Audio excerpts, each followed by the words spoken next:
The gleaming white halls of Space Station Horizon Point buzzed with unusual activity. Scientists and staff members whispered among themselves as they watched the newest arrival walk past, his boots making soft echoes against the polished floor. Dr. Tom Reed carried a single bag over his shoulder, showing no signs of concern despite the worried glances thrown his way. "Dr. Reed," called out Director Wilson, a tall man with graying hair. "Welcome to Horizon Point. Though I must say, when Central sent your transfer request, we thought it was a mistake." Tom smiled, shifting his bag to shake the director's hand. "No mistake, sir. I've spent the last 5 years studying dangerous species. When I heard about your Death Stalker problem, I knew this was where I needed to be." The director's face darkened. "Problem is putting it mildly. We've lost 3 research teams in the past year alone. These creatures, they're unlike anything we've encountered before." Tom followed the director through several security checkpoints, each more stringent than the last. They arrived at a large observation room overlooking the planet below, a world of deep purple forests and vast red plains.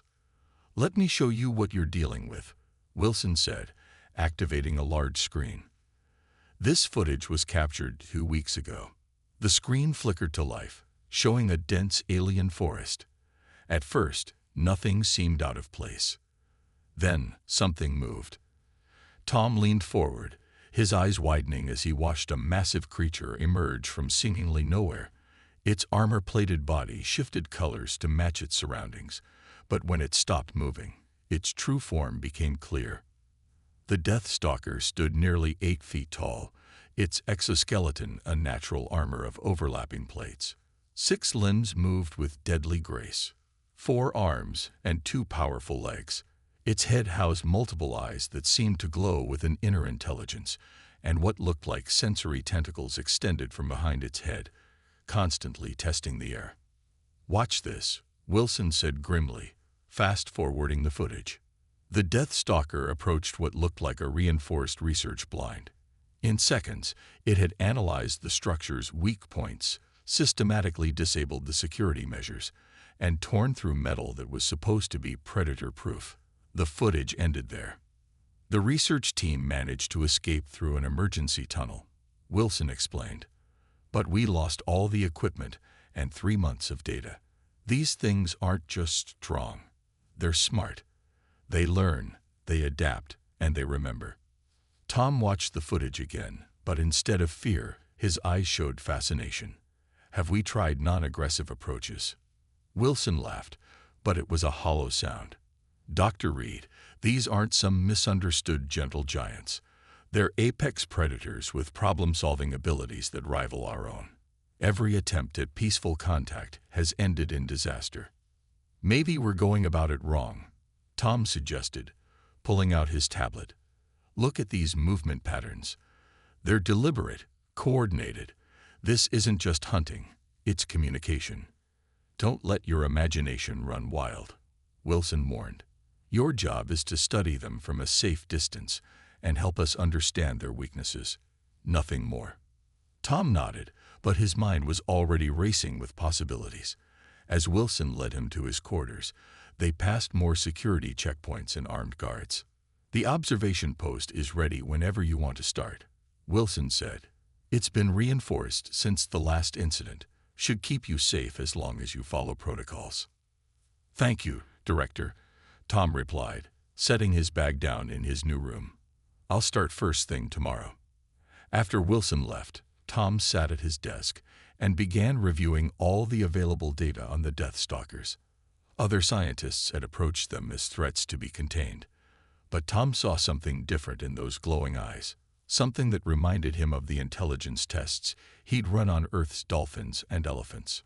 As the station's artificial night cycle began, Tom made notes in his journal. *Day 0. Everyone here sees monsters, but I see complexity, social structure, and intelligence. Tomorrow, I'll begin my work not from a fortified bunker, but from a simple observation post. These creatures deserve to be studied with respect, not fear. Maybe then we'll learn who they really are. He closed his journal and looked out his window at the mysterious world below. Somewhere down there, the Death Stalkers were waiting, and Tom Reed was probably the only human excited to meet them. The morning sun cast long shadows through the purple leaves as Tom set up his observation post. Unlike the heavily fortified bunkers used by previous teams, his setup was simple: a small shelter made of lightweight materials, basic scanning equipment, and a few cameras. "Reed, your shelter design has been rejected," crackled Director Wilson's voice through his communicator. "It's practically a death wish." "Trust me, Director," Tom replied, setting up his last camera. "The heavy fortifications make them feel threatened. I'm trying something different." "Your funeral," Wilson muttered, but gave reluctant approval.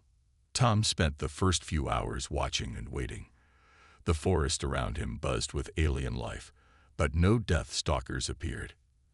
As midday approached, he unpacked his lunch and deliberately left some synthesized meat on a plate outside his shelter.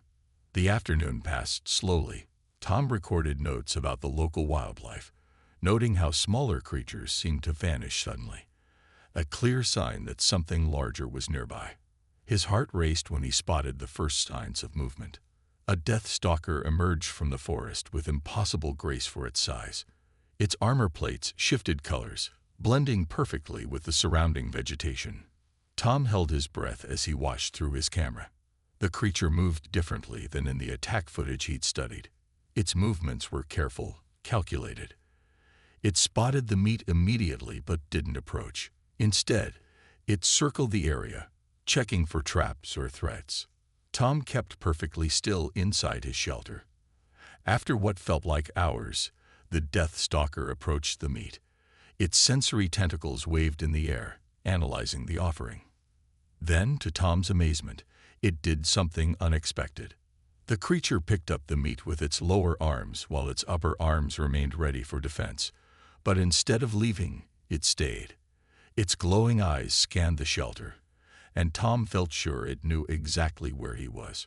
"Incredible," Tom whispered into his recorder. "It's showing curiosity rather than aggression. Previous encounters may have been defensive reactions rather than hunting behavior." The Death Stalker tilted its head at the sound of his voice. Tom held his breath, but the creature didn't attack. Instead, it made a series of clicking sounds and subtle movements with its tentacles. "Are you trying to communicate?" Tom wondered aloud. The creature's reaction was immediate. Its tentacles rippled in what seemed like a pattern, and it took a step closer to the shelter. Tom's heart pounded, but he forced himself to remain calm. "I mean you no harm," he said softly, keeping his voice steady. "I just want to learn about you." The Death Stalker watched him for several long moments. Then, in a display that made Tom question everything he'd been told, it placed something next to the empty plate, a piece of local fruit. "Wilson, are you seeing this?"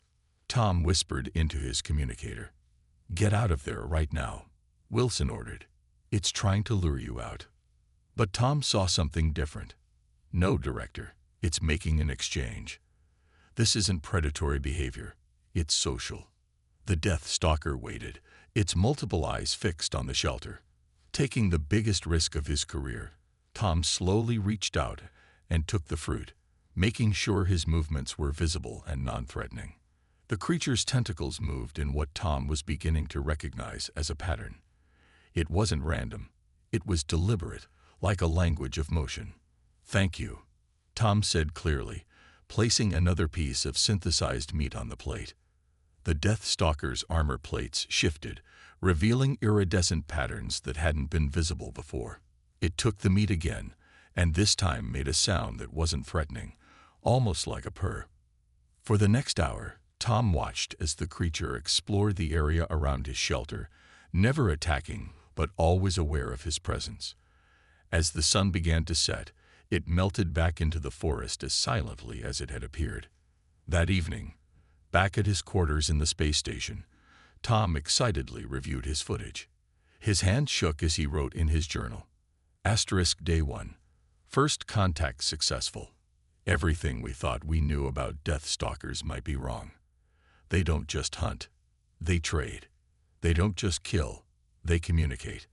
I've seen intelligence in their eyes and purpose in their movements.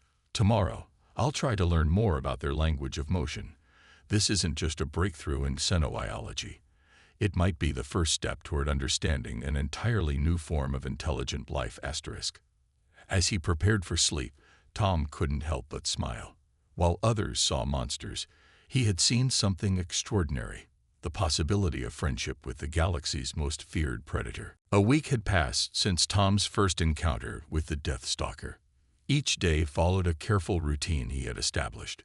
He would arrive at his observation post early in the morning, leave food at the same spot, and wait. The station's science team thought he was crazy when he turned off the electric barriers around his shelter.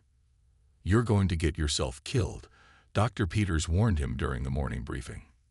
"These aren't pets. Read. They're killers." Tom just shook his head and gathered his supplies. "They're intelligent beings," he replied, "and intelligence deserves respect, not barriers." That morning, something different happened. As Tom set up his equipment, he heard the distinctive sound of movement in the underbrush, much earlier than usual. His Death Stalker had arrived ahead of schedule, and it wasn't alone. Two of them emerged from the forest. The one Tom recognized. He had started calling it Scout because of its careful, methodical behavior, moved with familiar grace. The second one was larger, its armor plates bearing marks that looked like battle scars. "Easy now," Tom whispered, staying very still inside his shelter. His heart raced, but he kept his voice steady. "I'm still here, still your friend." Scout made the now familiar clicking sounds and tentacle movements that Tom had been studying. The larger Death Stalker responded with its own series of movements.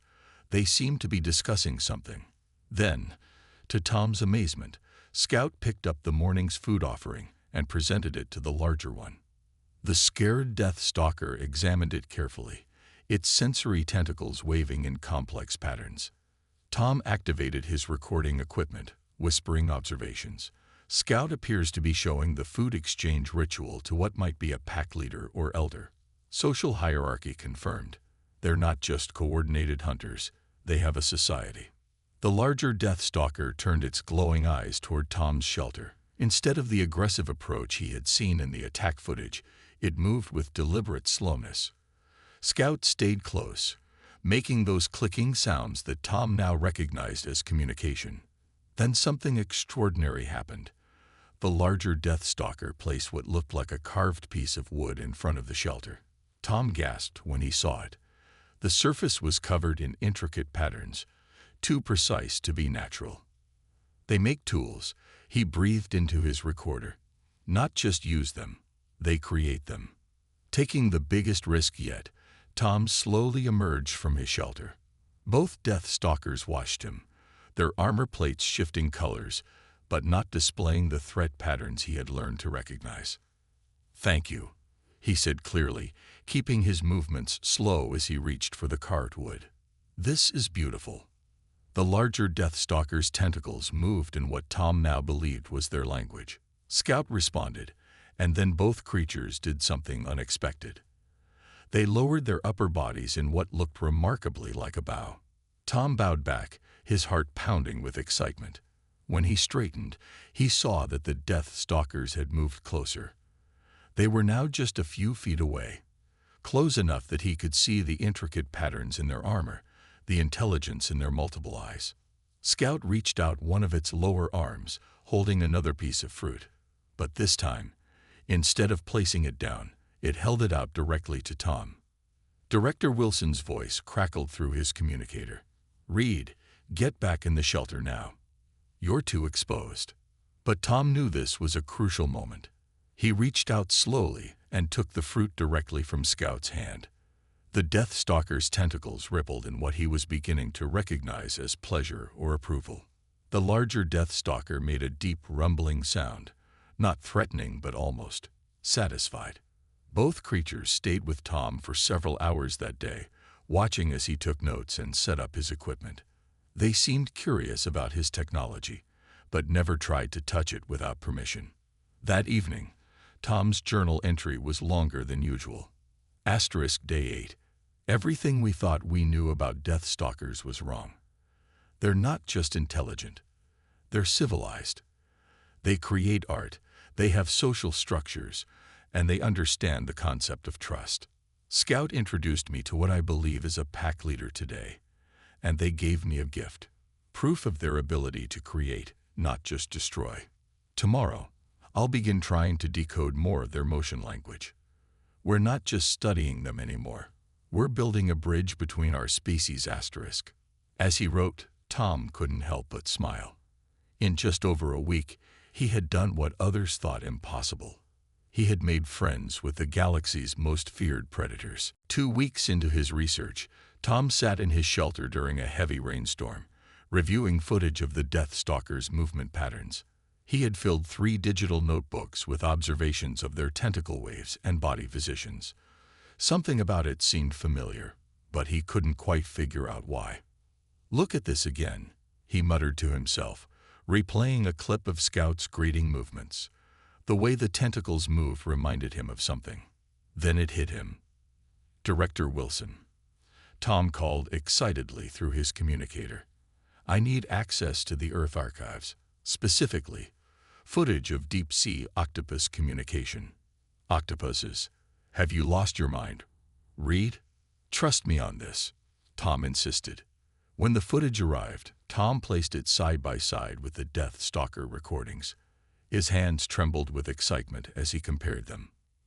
"Unbelievable," he whispered. "The patterns are almost identical. They're using their tentacles the same way octopuses use their arms to communicate complex ideas." His discovery was interrupted by urgent movement outside. Scout burst into the clearing, moving faster than Tom had ever seen. But something was wrong. The Death Stalker's armor plates were flashing warning colors, and its movements were frantic. Another Death Stalker followed, smaller than Scout, moving awkwardly. Tom could see why. One of its legs was badly injured, green blood dripping from a deep wound. "Oh no," Tom breathed, watching as Scout led the injured one toward his shelter. The injured Death Stalker collapsed near his shelter entrance. Scout's tentacles moved in patterns Tom now understood as distress signals. They were asking for help. "Wilson, I need medical supplies now," Tom called through his communicator. "And no security team. They're not attacking. They're asking for help." "Reed, this could be a trap." "It's not. Trust me, please. I need those supplies." Minutes later, a small medical drone dropped a package nearby. Scout retrieved it and brought it to Tom, showing complete trust. Tom emerged from his shelter, moving slowly but confidently. "I'm going to help," he said softly, approaching the injured Death Stalker. "Please stay calm." Using his new understanding of their communication, he moved his arms in slow, deliberate patterns while speaking. The injured Death Stalker's tentacles rippled in what he recognized as acknowledgement. Tom worked carefully, cleaning the wound and applying healing gel.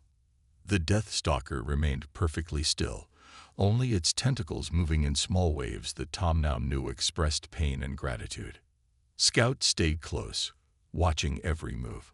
When Tom finished bandaging the leg, Scout made a series of complex movements.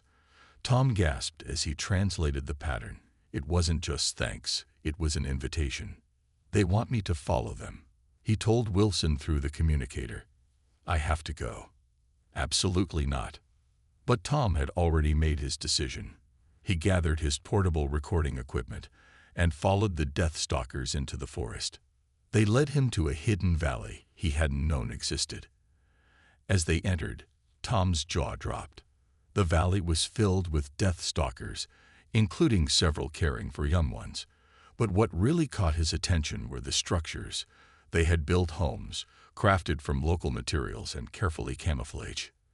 "This isn't just a hunting ground," Tom recorded breathlessly. "It's their home. Their nest." The previous research teams, they must have gotten too close to the nursery areas. They weren't hunting us. They were protecting their young. Scout led Tom to a central area where several Death Stalkers were teaching younger ones.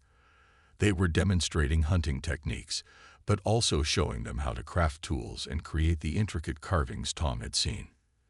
In that moment, Tom understood everything. The attacks, the destroyed research stations, the aggressive behavior. It had all been a desperate attempt to protect their children and their way of life. That night, back at the station, Tom wrote in his journal, *Day 15.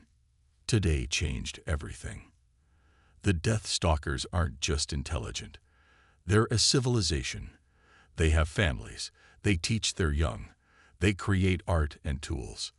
Their aggressive territory is actually a hidden sanctuary for their children. All this time, we've been the invaders, not them. They trusted me enough to show me their home, their families. This isn't just a scientific breakthrough.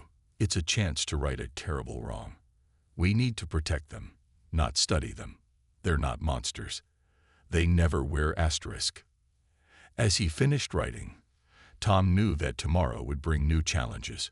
But for now, he had accomplished something remarkable. He had seen the truth behind the galaxy's most misunderstood species. The peace Tom had built with the Death Stalkers was shattered early one morning by the sound of heavy machinery. He was at his observation post when massive mining ships descended through the atmosphere, their engines roaring like thunder. His communicator crackled to life. "Reed, get back to the station immediately," Director Wilson ordered. "Mining Corporation just got approval to begin operations. They're sending in security teams to clear the area." Tom's blood ran cold. Clear the area? Wilson, you can't. This is their home, their nursery. It's out of my hands. The mining rights were approved months ago. Through his cameras, Tom watched as armored vehicles rolled into the forest. Security teams in heavy combat gear marched behind them, weapons ready. The sounds of machinery and falling trees filled the air. Scout appeared beside Tom's shelter, its armor plates flashing warning colors. The Death Stalker's tentacles moved in urgent patterns. *Danger. Protect. Help. I won't let them hurt your family," Tom promised, grabbing his research data and emergency beacon. He quickly sent all his findings to the station's main computer, then followed Scout into the forest. They reached the hidden valley just as the mining teams were discovering the entrance. Young Death Stalkers were being rushed deeper into the valley by their parents. The larger ones, including the scared leader Tom had met, formed a defensive line.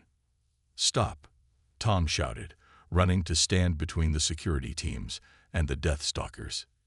"You can't do this." The security chief, a burly man named Drake, raised his weapon. "Step aside, scientist. We have orders to clear all hostile life forms." "They're not hostile." Tom held up his hands. "They're intelligent. They have families. This is their home." "They've killed research teams," Drake argued. "They're dangerous predators, nothing more." Behind Tom, the Death Stalkers held their position. Despite their superior strength and numbers, they weren't attacking. They were waiting, trusting Tom to help them. "Look at them," Tom pointed out. "If they were mindless killers, they would have attacked already. They're protecting their children. Everything you think you know about them is wrong." Drake hesitated, noticing how the creatures were organized, how they moved with clear purpose and restraint. "Prove it," he challenged. Tom turned to Scout and made the greeting gesture they had developed. Scout responded, then carefully approached, its movements slow and deliberate. To everyone's amazement, it placed a carved tool at Drake's feet, the same gesture of trust it had first shown Tom. "They're artists," Tom explained quickly. "They have language, culture, families. Those research teams that died, they accidentally threatened the nursery. The Death Stalkers were protecting their children, just like we would." More security teams arrived, but they stopped in their tracks as they watched several young Death Stalkers peek out from behind their parents. The little ones' armor plates weren't fully developed yet, showing iridescent patterns that seemed to glow in the morning light. Director Wilson's voice came through all their communicators. "All teams hold position. Reed, your research data just came through. The evidence is Extraordinary. Tom kept talking, knowing lives depended on his words. You're not dealing with animals. You're dealing with a civilization. One that's been here long before us. We can't destroy their home. Drake lowered his weapon slowly. Other security team members followed suit. The Death Stalkers remained calm, their restraint proving Tom's words about their intelligence. That evening, as emergency meetings were held on the station, Tom wrote in his journal, *Day 30. Today we stood on the brink of disaster, but something remarkable happened. The Death Stalkers proved their intelligence not through violence, but through restraint. They trusted me to speak for them, to protect their families as they have protected mine. The mining operation has been temporarily halted pending review, but more importantly, everyone saw the truth today. They're not monsters to be feared or resources to be cleared. They're people, in their own unique way. And maybe that's the most human thing about us, our ability to recognize the person in someone completely different from ourselves. *. As he finished writing, Tom looked out his window at the planet below. In the valley, the Death Stalkers were rebuilding what the machines had damaged, their community working together under the alien stars. Tomorrow would bring new challenges, but tonight, understanding had won over fear. The main conference room of Space Station Horizon Point was packed. Scientists, corporate officials, and government representatives had gathered to hear Tom's presentation. His hands were steady as he prepared his evidence, knowing what he was about to show would change everything. For too long, Tom began, we've seen the Death Stalkers as monsters. Today, I'm going to show you who they really are. He started the first video. The room fell silent as they watched Scout teaching young Death Stalkers how to craft tools. The camera zoomed in on their careful movements, showing the intricate patterns they carved into wood and stone. They don't just use tools, Tom explained. They create art. They teach their young. They pass down knowledge. The next video showed the Death Stalkers' home in the hidden valley. The carefully constructed shelters, the organized living spaces, the areas dedicated to teaching and crafting. Several people gasped when they saw the nursery areas, where parent Death Stalkers gentle cradled their young. Dr. Reed interrupted a corporate executive. This is fascinating, but these creatures have killed people. Tom nodded gravely. Yes, they have. But watch this. He played the footage from the mining incident. The room watched in silence as the Death Stalkers formed their defensive line, protecting their young without attacking. Then came the moment when Scout approached Drake with a peace offering. They chose peace, Tom said firmly. Even when threatened with destruction, they chose understanding over violence. Isn't that a sign of true intelligence? Director Wilson stood up. We've analyzed Dr. Reed's data extensively. The Death Stalkers have a complex language based on movement and color changes. They create tools, art, and have a sophisticated social structure. By any scientific measure, they're sentient beings. Tom brought up his final piece of evidence, a series of interactions showing him and Scout developing their communication system. The Death Stalker could be seen carefully mimicking human gestures, while Tom learned their tentacle-based language. They're not just learning about us, Tom explained. They're teaching us about them. This isn't just communication, it's cultural exchange. A government representative raised her hand. What are you suggesting, Dr. Reed? I'm suggesting we recognize them for what they are, an intelligent species with rights. Their valley isn't just territory, it's their homeland. And I believe they're willing to share this world with us, if we approach them with respect instead of fear. The room buzzed with discussion. Tom waited patiently, knowing this was a lot for everyone to process. Then Director Wilson made an announcement that changed everything. Based on Dr. Reed's evidence, Central Command has officially classified the Death Stalkers as a sentient species. All military actions against them are suspended. Dr. Reed will lead a new diplomatic team to establish formal contact. That afternoon, Tom returned to the valley with good news. Scout was waiting at his usual observation post. Using their shared language of gestures and movements, Tom explained what had happened. Scout's tentacles moved in patterns of joy and relief. To Tom's surprise, Scout led him deeper into the valley than he'd ever been before. They arrived at a cave entrance covered in intricate carvings. Inside, the walls were decorated with ancient artwork showing the Death Stalker's history. But what really caught Tom's attention were the drawings of other species, including what looked like ancient humans. "They've known about us all along," Tom whispered in awe. "They were just waiting for us to understand them." That night, his journal entry was filled with excitement. Day 45. Everything has changed. The Death Stalkers aren't just recognized as intelligent, they're teaching us about our own past. The cave art suggests their ancestors might have encountered humans thousands of years ago. They've been patiently waiting for us to evolve enough to understand them. Tomorrow, we begin official diplomatic relations, but more importantly, we begin learning from each other. They have so much to teach us about art, community, and peaceful coexistence. And maybe we have things to teach them too. This isn't just a breakthrough in science. It's a testament to humanity's ability to learn, grow, and recognize intelligence in unexpected forms. As Tom closed his journal, Scout appeared at his window, its armor plates glowing with friendly patterns. Tom smiled, knowing that this was just the beginning of something extraordinary, a friendship between two very different kinds of people. 6 months had passed since the Death Stalkers were recognized as a sentient species. Space Station Horizon Point had changed dramatically.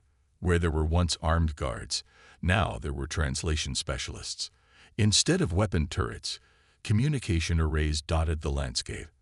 Tom stood in his upgraded observation post, which had become an official diplomatic center. Scout, now wearing a specially designed translator device around its neck, stood beside him as they welcomed another group of scientists. "Remember," Tom told the newcomers, "let them approach you. Show respect, and they'll show trust." Scout's tentacles moved in a pattern that the translator converted to words. New friends welcome. Much to learn together. The biggest change had come 3 weeks ago, when the Death Stalkers revealed something extraordinary. They led Tom and a research team to a series of underground chambers beneath their valley. Inside, they found the remains of an ancient civilization. Not their own, but one that had visited their world thousands of years ago. The writing on these walls, Tom recorded in his latest report, suggests that Earth wasn't the only world the Death Stalkers visited in ancient times. They were part of a vast network of intelligent species, sharing knowledge across the stars. Today was special. The Death Stalkers had invited Tom to participate in a sacred ceremony, something no human had ever witnessed. Scout led him deep into their territory, past the familiar valleys, and into a series of crystal caves. Inside the largest cave, hundreds of Death Stalkers had gathered. Their armor plates glowed with ceremonial patterns, creating a light show that took Tom's breath away. The scared leader, whom Tom now knew was called Elder, who guards knowledge in their language, stepped forward. Tom friend the Elder's translator spoke. You have proven that understanding can overcome fear. Today, we share our greatest secret. The assembled Death Stalkers began a complex dance, their tentacles and armor plates moving in synchronized patterns. The cave walls seemed to respond, ancient crystals lighting up in harmony with their movements. "It's not just a cave system," Tom whispered into his recorder. "It's a vast biological computer, storing the combined knowledge of multiple civilizations. The Death Stalkers aren't just intelligent. They're the guardians of an ancient galactic library." The Elder approached Tom with something in its upper hands, a small crystal that pulsed with inner light. This contains star maps. The translator conveyed. Routes to other worlds where our kind wait. We share this knowledge as a sign of trust. Humanity is ready to join the greater community. Tom accepted the crystal with trembling hands. "We're honored," he said, using both words and the movement language he had learned. We'll prove worthy of this trust. That evening, as news of the discovery spread across human space, Tom made his final journal entry for this chapter of his life. Day 180. Today, everything we thought we knew about our place in the galaxy changed again. The Death Stalkers aren't just another intelligent species.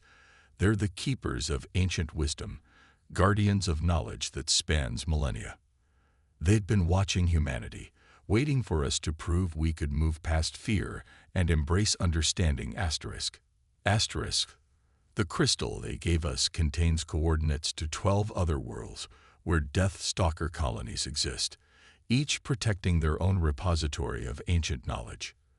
But more importantly, it contains proof that we're all part of something bigger, a cosmic community that has existed for longer than human civilization. Tomorrow, the first official human Death Stalker joint expedition leaves for the nearest colony world. Scout will be our guide. Who would have thought that the galaxy's most feared predator would become humanity's teacher, showing us the way to the stars? But maybe that's the greatest lesson of all, that friendship can bridge any gap, overcome any fear, and lead us to discoveries beyond our wildest dreams. As Tom finished writing, he looked out at the valley below. Death Stalkers and humans worked side by side, learning from each other, building something new together. Scout appeared at his side, its armor plates glowing with a pattern Tom now recognized as friendship. Ready for tomorrow's journey? Scout's translator asked. Tom smiled, placing his hand gently on his friend's armored shoulder. Ready, he replied. Though I think our real journey began the day I decided not to be afraid of you. Together, they watched the alien sun set on one chapter of human history and rise on another, one where understanding conquered fear and friendship opened the door to the stars.